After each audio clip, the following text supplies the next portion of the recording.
ನಮಸ್ಕಾರ, ಎಫ್ಎಂ ನ್ಯೂಸ್ಗೆ ಸ್ವಾಗತ. ನಾನು ಭಾರ್ಗವಿ. ಇದೀಗ ಬಂದ ನ್ಯೂಸ್ ಅಪ್ಡೇಟ್. ಲಚ್ಚಾಣದಲ್ಲಿ ಆರಂಭಗೊಂಡ ಬಂಧನಾಳ ಶ್ರೀಗಳ ಪುರಾಣ ಕಾರ್ಯಕ್ರಮ. ಗುರುವಿನ ಪುರಾಣ ಕಾರ್ಯಕ್ರಮಕ್ಕೆ ಚಾಲನೆಯನ್ನ ಶಿಷ್ಯ ಋಷಭಲಿಂಗ ಗುರು ನೀಡಿದ್ದಾರೆ. ಸಾಯಂಕಾಲ ಪ್ರವಚನ ಆಲಿಸಲು ಮಠಕ್ಕೆ ಭಕ್ತರ ದಂಡು ಧಾವಿಸುತ್ತಿದೆ. ವಚನ ಪಿತಾಮಹ ಫಗು ಹಳಕಟ್ಟಿಯವರು BLDE ಸಂಸ್ಥೆಯನ್ನು ಸ್ಥಾಪಿಸಿ ಸಂಕಷ್ಟ ಎದುರಿಸುತ್ತಿದ್ದ ಸಂದರ್ಭದಲ್ಲಿ ಶಕ್ತಿಯನ್ನ ನೀಡಿದವರು. ಬಂಧನಾಳದ ಲಿಂಗೈಕ್ಯ ಶ್ರೀ ಸಂಗನಬಸವ ಶಿವಯೋಗಿಗಳು ಎಂದು ಯರ್ನಾಳದ ಶ್ರೀ ಗುರು ಸಂಗನಬಸವ ಮಹಾಸ್ವಾಮೀಜಿ ನುಡಿದರು. ಇಂಡಿ ತಾಲೂಕಿನ ಲಚ್ಚಾಣ ಗ್ರಾಮದಲ್ಲಿ ಲಿಂಗೈಕ್ಯ ಶ್ರೀ ಸಿದ್ದಲಿಂಗ ಮಹಾರಾಜರ 98ನೇ ಪುಣ್ಯಾರಾಧನೆಯ ಅಂಗವಾಗಿ ರವಿವಾರದಂದು ಪ್ರವಚನಕಾರರಾದ ಮುದ್ಗಲ್ ಮಹಾನ್ ಶ್ರೀಗಳು ನಡೆಸಿಕೊಡುತ್ತಿರುವ ಬಂಧನಾಳದ ಲಿಂಗೈಕ್ಯ ಶ್ರೀ ಸಂಗನಬಸವ ಮಹಾಶಿವಯೋಗಿಗಳ ಜೀವನ ಚರಿತ್ರೆ ಆಧಾರಿತ 21 ದಿನಗಳ ಪುರಾಣ ಕಾರ್ಯಕ್ರಮದ ಸಾನ್ನಿಧ್ಯ ವಹಿಸಿ ಅವರು ಮಾತನಾಡಿದರು. ಬಂಧನಾಳದ ಪರಮ ಪೂಜ್ಯ ಸಂಗನಬಸವ ಶಿವಯೋಗಿಗಳು ದೇಶಭಕ್ತರಾಗಿದ್ದರು. 12ನೇ ಶತಮಾನದಲ್ಲಿ ಅಣ್ಣ ಬಸವಣ್ಣನವರು ಕ್ರಾಂತಿಗೈದರೆ 21ನೇ ಶತಮಾನದಲ್ಲಿ ಬಂಧನಾಳದ ಪೂಜ್ಯ ಸಂಗನಬಸವ ಶ್ರೀಗಳು ವಿದ್ಯಾರ್ಥಿಗಳು, ದೇವರು, ಶಾಲೆಗಳು, ದೇವಾಲಯ ಎಂದು ನಾಡಿನ ಎಲ್ಲೆಡೆ ಅಸಂಖ್ಯಾತ ಬಡ ಮಕ್ಕಳಿಗಾಗಿ ಶಿಕ್ಷಣ ಸಂಸ್ಥೆಗಳನ್ನು ಸ್ಥಾಪಿಸಿ ಶೈಕ್ಷಣಿಕ ಕ್ರಾಂತಿಗೈದರು ಎಂದರು. ಪ್ರವಚನಕಾರರಾದ ಮುದ್ಗಲ್ನ ಮಹಾಂತ ಶ್ರೀಗಳು ಮಾತನಾಡಿ, ಒಬ್ಬ ಶಿವಶರಣ ಈ ನಾಡಿಗೆ ಏನೇನು ಕೊಡುಗೆ ನೀಡಬೇಕೆಂಬುದಕ್ಕೆ ಬಂಧನಾಳ ಪೂಜ್ಯ ಶ್ರೀ ಸಂಗನಬಸವ ಶ್ರೀಗಳು ಉತ್ತಮ ಉದಾಹರಣೆ. ಪೂಜ್ಯ ಬಂಧನಾಳ ಶಿವಯೋಗಿಗಳು ಈ ನಾಡಿಗೆ ನೀಡಿದ ಕೊಡುಗೆ ಅಪಾರ. ಬಿಜಾಪುರ ಜಿಲ್ಲೆಯಲ್ಲಿಯೇ ಜನಿಸಿದ ಪೂಜ್ಯರು ಕಳೆದ 1971ರಲ್ಲಿ ಪೀಠಾಧೀಶರಾಗಿ ಸಮಾಜಕ್ಕೆ ಅಸಂಖ್ಯಾತ ಕೊಡುಗೆಗಳನ್ನು ನೀಡಿ ಬಡವರ ಬಾಳು ಬೆಳಗಿದ ಮಹಾನುಭಾವ ಎಂದರು. ಬಂಧನಾಳದ ಪ್ರಸ್ತುತ ಪೀಠಾಧೀಶರಾದ ಪೂಜ್ಯ ಡಾಕ್ಟರ್ ಋಷಭಲಿಂಗೇಶ್ವರರು ಚಾಲನೆ ನೀಡಿದ ಕಾರ್ಯಕ್ರಮದಲ್ಲಿ ಅಗರ್ಕೆಡದ ಅಭಿನವ ಪ್ರಭುಲಿಂಗ ಮಹಾಸ್ವಾಮೀಜಿ ಸಾನ್ನಿಧ್ಯ ವಹಿಸಿದರು. ಗವಾಯಿಗಳಾದ ಶಂಕರಯ್ಯ ಗುರುಮಠ್ ಭಕ್ತಿಗೀತೆ ಹಾಡಿದರು. ಗದಗನ ಬಸವರಾಜ್ ಹೊನ್ನಿಗನೂರು ತಬಲಾ ಸಾಥ್ ನೀಡಿದರು. ಈ ಸಂದರ್ಭದಲ್ಲಿ ಅತಿಥಿಗಳು ಹಾಗೂ ಭಕ್ತರು ಸೇರಿದಂತೆ ಇತರರು ಉಪಸ್ಥಿತರಿದ್ದರು. ಅವರು ಸಂಗನಬಸವ ಶ್ರೀಗಳಿಂದ ಲಿಂಗ ದೀಕ್ಷೆ ಸ್ವೀಕಾರ ಮಾಡ್ತಾರೆ. ನಿಮ್ಮಂತವ್ರು ನನ್ನ ಕಡೆ ಲಿಂಗ ದೀಕ್ಷೆ ತಗೊಂಡಾಗ ನೀವು ನನಗೆ ಏನಾರ ಕೊಟ್ರ ಅಂದಾಗ ಅವಾಗ ಸಂಗನಬಸವ ಶಿವಯೋಗಿಗಳು ಆ ಮಂಜಪ್ಪನವರ ಕಡೆಯಿಂದ ಅವರು ಖಾದಿ ದೀಕ್ಷೆ, ರಾಷ್ಟ್ರ ದೀಕ್ಷೆಯನ್ನ ಸ್ವೀಕಾರ ಮಾಡ್ತಾರೆ. ಯಾಕಂದ್ರ ಅವ್ರು ಹೇಳಿದ್ರು, ಬರೀ ನಿಂದ ಧರ್ಮ ದೊಡ್ಡದು, ನಿಂದ ಧರ್ಮ ದೊಡ್ಡದು, ನಿಂದ ಧರ್ಮ ಹೋದ್ರ ರಾಷ್ಟ್ರ ಯಾವಾಗ ಉಳಿದು, ಸಂಗನಬಸವಿಗಳೇ ರಾಷ್ಟ್ರ ಯಾವಾಗ ಉಳಿಯೋದು ಅಂದಾಗ ಏನ್ ಮಾಡ್ಬೇಕಂದಾಗ ಕೆಲವು ವಿಚಾರಗಳನ್ನ ಹೇಳ್ತಾರ. ಪ್ರಪ್ರಥಮವಾಗಿ ನಮ್ಮ ಭಾರತ ದೇಶದಲ್ಲಿ ಧರ್ಮಧ್ವಜ ಬಿಟ್ಟು ಜಾತ್ರೆ ದಿವಸ ರಾಷ್ಟ್ರಧ್ವಜ ಹಾರಿಸಿದಂತ ಮಠ ಯಾವ್ದಂದ್ರೆ ಅದು ಬಂಧನಾಳ ಮಠ. ಇದು ನೆನಪಿರಬೇಕು. ಬಂಧನಾಳ ಮಠ ಇನ್ನೂವರೆಗೆ ಅಪ್ಪವ್ರು ಹಾರಿಸ್ತಾರ. ಅದನ್ನ ಇನ್ನೂವರೆಗೆ ಶಟಸ್ಥಲ ಧ್ವಜ ಹಾರಿಸೋದಿಲ್ಲ, ರಾಷ್ಟ್ರಧ್ವಜ ಹಾರಿಸ್ತಾರ. ರಾಷ್ಟ್ರ ಮೊದಲು, ನಮಗ ಧರ್ಮ ಆಮೇಲೆ ಅನ್ನುವಂಥ ಭಾವ ಅಲ್ಲಿ ತೋರಿಸ್ಕೊಡ್ತಾರೆ ಸಂಗನಬಸವ ಶ್ರೀಗಳು. ಅಲ್ಲೇ ಬರೀತಾರೆ. ಆದರೆ ಭೂಗತವಾಗಿ ಸಾವಿರಾರು ಸ್ವತಂತ್ರ ಯೋಧರನ್ನ ತಯಾರು ಮಾಡಿದ ಕೀರ್ತಿ ಬಂಧನಾಳದ ಸಂಗನಬಸವ ಶಿವಯೋಗಿಗಳು. ಎಂತಿಂತವ್ರು ಅವ್ರ ಹತ್ರ ಬಂದರು. ಇವತ್ತ ನಿಜಲಿಂಗಪ್ಪ ಬಂದ, ಇಂದಿರಾ ಗಾಂಧಿ ಬಂದರು, ನೆಹರು ಸಂಕಲ್ಪ, ಬಿಡಿ ಜತ್ತಿ ಅಂತರು ಆ ಮಠದಲ್ಲೇ ಇರ್ತಿದ್ರು. ಕಂಠಿಯವರು ಬಂದರು, ಪಾವಟೆಯವರು ಬಂದರು. ನೋಡಿ, ಧಾರವಾಡದ ಮೃತ್ಯುಂಜಯ ಅಪ್ಪಳು ಕನಸಿನಾಗ ಬರ್ತಾರ.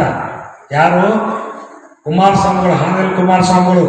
ಅಖಿಲ ಭಾರತ ವೀರಶೈವ ಸಭಾ ನಿಂತು ಹೋಗ್ತೈತಿ, ಇದಕ್ಕೆ ಸಮರ್ಥ ಒಬ್ಬರನ್ನ ಹುಡುಕಾಡಿ ಅಂದಾಗ ಅವರಿಗೆ ನಜರ್ಗೆ ಬಂದವರು ಬಂಧನಾಳದ ಸಂಗನಬಸವ ಪೂಜ್ಯರು ಮಾಡಿದ್ದಾರೆ. ಈ ನೆಲದೊಳಗೂ ಎಷ್ಟೋ ಲೀಲೆಗಳನ್ನು ಅವರು ಮಾಡಿದರು. ಹಾಗಾಗಿ ಈ ಲಚ್ಚಾಣದ ಮಣ್ಣಿಗೆ ವಿಶೇಷವಾದ ಶಕ್ತಿ ಇದೆ. ಒಬ್ಬ ಸಿದ್ಧ ಪುರುಷರ, ಒಬ್ಬ ಶಿವಯೋಗಿಯ ಅನುಗ್ರಹದ ಪರಮ ಪವಿತ್ರವಾದ ಮಣ್ಣಿದು. ಅದಕ್ಕಾಗಿಯೇ ಬಲ್ಲವರು ಹೇಳಿದ್ರಲ್ಲ, ಒಬ್ಬ ಮಹಾತ್ಮ, ಒಬ್ಬ ಶಿವಯೋಗಿ, ಒಬ್ಬ ಸಿದ್ಧ ಪುರುಷ ಒಲಿದು ಪಾದವ ಇಟ್ಟು ಬಿಟ್ರ ಆ ನೆಲ ಸುಕ್ಷೇತ್ರ ಆಗ್ತದ, ಜಲ ಪಾವತೀರ್ಥ ಆಗ್ತದೆ. ಇಂಥ ನೆಲದೊಳಗೆ ಓಡಾಡುವಂತ ನೀವು ನಿಜವಾಗ್ಲೂ ಭಾಗ್ಯವಂತರು, ಪುಣ್ಯವಂತರು. ಅದಕ್ಕಾಗಿ ನಾನು ಪ್ರಥಮ ಬಂದ ತಕ್ಷಣವೇ ಆ ಮಹತ್ವಾದ ಬಳಿಯಲ್ಲಿನೇ ಈ ನೆಲದ ಮಣ್ಣಿಗೆ ಹಣೆ ಹಚ್ಚಿ ನಾನು ಶರಣಗಳನ್ನು ಸಲ್ಲಿಸಿ ಒಳಗಡೆ ಪ್ರವೇಶವನ್ನು ಮಾಡದೆ ಪೂಜ್ಯರ ದರ್ಶನ ಆಯಿತು. ಇವತ್ತು ಪ್ರಾರಂಭೋತ್ಸವ ಆಗಿರುವುದರಿಂದ ಸಂಪ್ರದಾಯದ ಪೂಜ್ಯರು ಪುರಾಣದ ಗ್ರಂಥವನ್ನ ನನ್ನ ಉಳಿಯೊಳಗಿಟ್ಟು ಅನುಗ್ರಹವನ್ನು ಮಾಡಿಕೊಟ್ಟಾರ. ಅಪ್ಪ ಅವರೇ, ನೀವು 21 ದಿನ ಅಪ್ಪನ ಚರಿತ್ರೆಯನ್ನ ನೀವು ಆನಂದವಾಗಿ ಹೇಳಬೇಕು ಅಂತ ಅವರು ಕೃಪಾ ಮಾಡ್ಯಾರ. ಅವರ ಕೃಪಾ ಆಶೀರ್ವಾದ ನನ್ನೊಳಗೆ ಚೈತನ್ಯವಾಗಿ ಕೂತ್ಕೊಂಡು ನಾನು ದುಡಿಯುವ ಸೇವೆಗೆ ಶಕ್ತಿಯನ್ನ ನೀಡಲಿ ಅನ್ನುವಂಥ ಭಾವದ ಮಾತುಗಳನ್ನ ಅವರ ಚರಣದಲ್ಲಿ ವಿನಂತಿಯನ್ನು ಮಾಡಿಕೊಂಡು ಈ ಪುರಾಣದ ಆರಂಭದಲ್ಲಿ ಈ ಪುರಾಣವನ್ನ ರಚನೆ ಮಾಡಿರುವಂಥವರು ಸದ್ಯ ಗದಗಿನಲ್ಲಿ ವಾಸವಾಗಿರುವಂತಹ ಪಂಡಿತ್ ಗುರುಸ್ವಾಮಿ ಕಲಿಕೇರಿಯವರು ಬಹಳ ದೊಡ್ಡ ಸಂಗೀತ ವಿದ್ವಾಂಸರು, ಈ ನಾಡಿನ ಅಪರೂಪದ ಕವಿಗಳು. ಕಾರಣ ಏನು ಅಂದ್ರೆ ಈ ಕಾವ್ಯಗಳನ್ನ ಚಮಕು ಕಾವ್ಯಗಳನ್ನ ಬರೆಯುವಂಥವ್ರು ಬಹಳ ವಿರಳ. ಅಲ್ಲೊಬ್ರು ಇಲ್ಲೊಬ್ರು ಒಂದು 4-8 ಜನ ಸಿಗ್ತಾರೆ ಅಷ್ಟೇ. ಅದರೊಳಗೆ ಗುರುಸ್ವಾಮಿ ಕಲಗೇರಿಯವರು ಬಹಳ ಸುಲಲಿತವಾಗಿರುವಂತ ಸರಳವಾದ ಕನ್ನಡದ ನುಡಿಗಳಲ್ಲಿ ಕಾವ್ಯವನ್ನ ಬರೆಯುವಲ್ಲಿ ಸಿದ್ಧಸ್ಥರು. ಅಂಥವರು ಈ ಅಪರೂಪದ ಪುರಾಣವನ್ನ ಅವರು ರಚನೆ ಮಾಡಿದ್ದಾರೆ. ಇಲ್ಲಿ ಅವರೇ ಹೇಳುವಂತೆ ಬಹಳ ವಿಶೇಷವಾಗಿ ಈ ಗ್ರಂಥಕ್ಕೆ ನಮ್ಮ ಮುಂಡರಗಿಯ ಪರಮ ಪೂಜ್ಯರು ಮುನ್ನುಡಿಯನ್ನ ದಯಪಾಲಿಸಿದ್ದಾರೆ. ನಾನು ಲಕ್ಷಾಣವನ್ನ ಪ್ರವೇಶ ಮಾಡುವಾಗ ಮಹಾದ್ವಾರದ ಸನಿಹದಲ್ಲಿ ನನ್ನ ಕಾರನ್ನು ನಿಲ್ಲಿಸಿ ನಾನು ಕೆಳಗಿಳಿದು ಈ ಪವಿತ್ರವಾದ ಭೂಮಿಗೆ ಹಣೆ ಹಚ್ಚಿ ನಮಸ್ಕಾರ ಒಳಗೆ ಬಂದಿದ್ದೇನೆ. ಇದು ಒಬ್ಬ ಸಿದ್ಧ ಪುರುಷರ ಯೌಗಿಕ ಕಾರಣ. ಇದು ಪರಮ ಪವಿತ್ರವಾಗಿರುವಂತಹ ಸುಕ್ಷೇತ್ರ. ಇಂತಹ ಸುಕ್ಷೇತ್ರವನ್ನ ಬಂಧನಾಳಪ್ಪ ಅವರು ತಮ್ಮ ಪಾದ ಸ್ಪರ್ಶದಿಂದ ಇದನ್ನ ಜಂಗಮಲಿಂಗ ಕ್ಷೇತ್ರವನ್ನಾಗಿ ಪರಿವರ್ತನೆ ಮಾಡಿದರು. ಮುಂದೆ ಪುರಾಣದೊಳಗ ಚರಿತ್ರೆಯೊಳಗ ಆ ಇತಿಹಾಸವನ್ನು ತಾವೆಲ್ಲ ಕೇಳ್ತಾ ಹೋಗ್ತೀವಿ, ಹಾಕೊಂಡಿದ್ದೀವಿ. ನಾವೆಲ್ಲ ಮಹಾಶಿವಯೋಗಿಯ ಲೀಲಾಮೃತವನ್ನ ಆನಂದವಾಗಿ ಕೇಳುವಂತಹ ಒಂದು ಅಪರೂಪದ ಅವಕಾಶ ಅದು ನಮಗೂ ನಿಮಗೂ ಸಿಕ್ಕಿದೆ. ಎಷ್ಟು ಪುಣ್ಯ ಮಾಡಿರ್ಬೇಕು ನಾನಂದ್ರೆ, ಇವತ್ತು ಹೃದಯ ತುಂಬಿ ಈ ಮಾತುಗಳನ್ನು ಹೇಳ್ತೇನೆ. ಪೂಜ್ಯರು ನಮ್ಮ ಪಂಡಿತ್ ಡಾಕ್ಟರ್ ಗುರುಸ್ವಾಮಿ ರಾಜಗುರು ಕಲಿಕೇರಿಯವರಿಂದ ಇದನ್ನ 30 ಅಧ್ಯಾಯಗಳಲ್ಲಿ ರಚನೆ ಮಾಡಿಸಿದ್ರು. ಇದನ್ನ ರಚನೆ ಮಾಡುವ ಪೂರ್ವದಲ್ಲಿನೇ ಪೂಜ್ಯರು ನಮಗೆ ಹೇಳ್ತಾ ಇದ್ರು, ಶಿವಯೋಗಿಗಳ ಅಪ್ಪುಗಳವರ ಪುರಾಣವನ್ನು ಬರೆಸ್ತಾ ಇದ್ದೇವೆ, ಕಲಿಕೇರಿಯವರು ಆ ಕಾರ್ಯವನ್ನು ಮಾಡ್ತಾ ಇದ್ದಾರೆ. ಅದು ಮುದ್ರಣ ಆದ ತಕ್ಷಣವೇ ಅದನ್ನು ಎರ್ನಾಳದಲ್ಲಿ ಬಿಡುಗಡೆ ಮಾಡ್ತೇವೆ.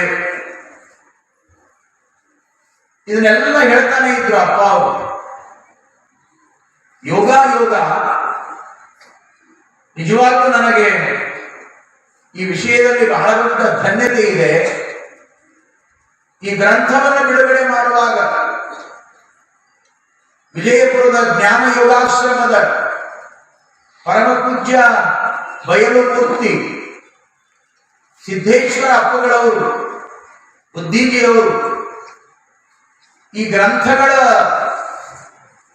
ಲೋಕಾರ್ಪಣೆಗೆ ದಯಮಾಡಿಸಿದರು. ಅವರೊಟ್ಟಿಗೆ ಪಾಲ್ಗೊಂಡು ಈ ಗ್ರಂಥ ಬಿಡುಗಡೆಯಾಗುವಾಗ ನನಗೂ ಒಂದು ಅಳಿವು ಸೇವೆ ಸಿಕ್ಕಿದೆ ಅನ್ನುವುದನ್ನು ಹೇಳಾಕ ನನಗೆ ನಿಜವಾಗಲೂ ಆನಂದ ಅನ್ನಿಸ್ತದ, ತೃಪ್ತಿ ಅನ್ನಿಸ್ತದೆ. ನಾನು ಸಿದ್ದೇಶ್ವರ ಅಪ್ಪಗಳ ಜೊತೆ ಒಂದು ಸಂಕಲ್ಪವನ್ನು ಮಾಡಿ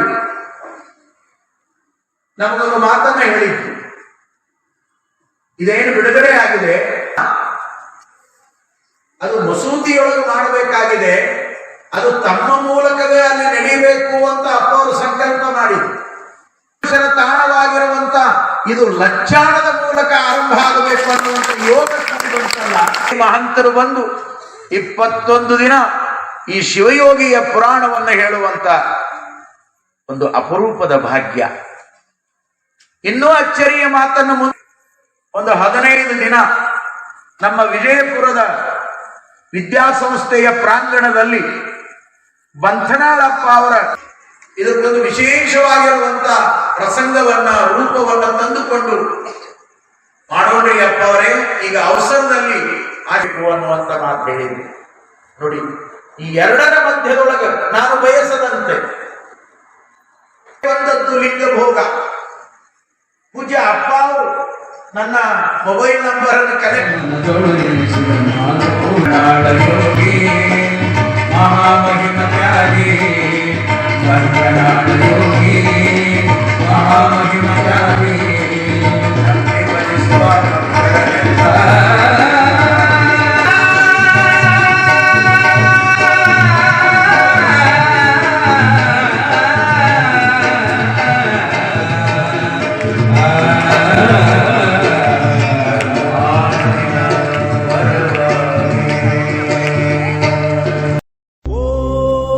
ಓಂ ಶ್ರೀ ಸಿಗಂದೂರು ಚೌಡೇಶ್ವರಿ ಜ್ಯೋತಿಷ್ಯಾಲಯ ಪಂಡಿತ್ ರಾಘವೇಂದ್ರ ಜೋಶಿ ಇವರಿಂದ ಫೋನಿನ ಮುಖಾಂತರ ಶಾಶ್ವತ ಪರಿಹಾರ. ಕೇರಳದ ಮಹಾಮಾಂತ್ರಿಕ ತಪೋಶಕ್ತಿಯಿಂದ ಅಷ್ಟಮಂಡಲ ಅಷ್ಟದಿಗ್ಬಂಧನ ಪೂಜಾ ವಿಧಿ ವಿಧಾನಗಳಿಂದ ಕೋಡಂಗಲ್ಲೂರ್ ಭಗವತಿ, ಮಾಡಂಗಲ್ ಭಗವತಿ, ರಕ್ತೇಶ್ವರಿ ದೈವಗಳ ಆರಾಧನೆಯಿಂದ ನಿಮ್ಮ ಸಮಸ್ಯೆಗಳಾದ ವಿದ್ಯೆ, ಉದ್ಯೋಗ, ವ್ಯಾಪಾರ, ವ್ಯವಹಾರ, ಜಾಗ ಜಮೀನು, ಹಣಕಾಸು, ಕಲ್ಯಾಣ ಭಾಗ್ಯ, ಕೋರ್ಟ್ ಕೇಸ್, ದಾಂಪತ್ಯ ಕಲಹ, ಸಂತಾನ ಸಮಸ್ಯೆ, ಆರೋಗ್ಯ ಸಮಸ್ಯೆ, ಪ್ರೀತಿ ಪ್ರೇಮದಲ್ಲಿನ ವಿಮೋಸ, ವಿಚ್ಛೇದನ, ವಿದೇಶ ಪ್ರಯಾಣ, ರಾಜಕೀಯ, ಧನವಶ, ಶತ್ರುನಾಶ, ಕುಟುಂಬದ ಆಗು ಹೋಗುಗಳು, ವಾಮಾಚಾರ, ಮಾಟ ಮಂತ್ರದಂತಹ ಸಮಸ್ಯೆಗಳಿಗೆ ಕೇರಳದ ಕುಟ್ಟಿ ಚಾತನ್ ವಿಷ್ಣು ಮಾಯಾ ದೈವಗಳ ಮಹಾಪೂಜೆಗಳಾದ ದೈವ ಚಿದಂಬರ ಕಟ್ಟು, ಮಹಾರುದ್ರ ಪೂಜಾ ಶಕ್ತಿಯಿಂದ 100% ಪರಿಹಾರ ಶತಸಿದ್ಧ. 5 ರಿಂದ 11 ವಯಸ್ಸಿನ ಮಕ್ಕಳಿಗೆ ಉಚಿತ ಭವಿಷ್ಯ ಹಾಗೂ ಬಾಲಗ್ರಹ ಯಂತ್ರವನ್ನ ಕಟ್ಟುತ್ತಾರೆ. ಮಲೇಷಿಯಾ, ಸಿಂಗಾಪುರ್, ದುಬೈ, ಲಂಡನ್ ಹಾಗೂ ದಕ್ಷಿಣ ಕನ್ನಡದಲ್ಲಿ ಪ್ರಸಿದ್ಧಿ ಪಡೆದಿರುವ ಇವರು ಎಲ್ಲಾ ಭಾಷೆಗಳಲ್ಲೂ ನಿಮ್ಮ ಸಂಪೂರ್ಣ ಭವಿಷ್ಯವನ್ನ ನುಡಿಯುತ್ತಾರೆ. ಫೋನಿನ ಮೂಲಕ ನಿಮ್ಮೆಲ್ಲ ಸಮಸ್ಯೆಗಳಿಗೆ ಪರಿಹಾರ ನೀಡುತ್ತಾರೆ. ಪಂಡಿತ್ ರಾಘವೇಂದ್ರ ಜೋಶಿ. ಸಂಪರ್ಕಿಸಿ. Mobile number 9901238550.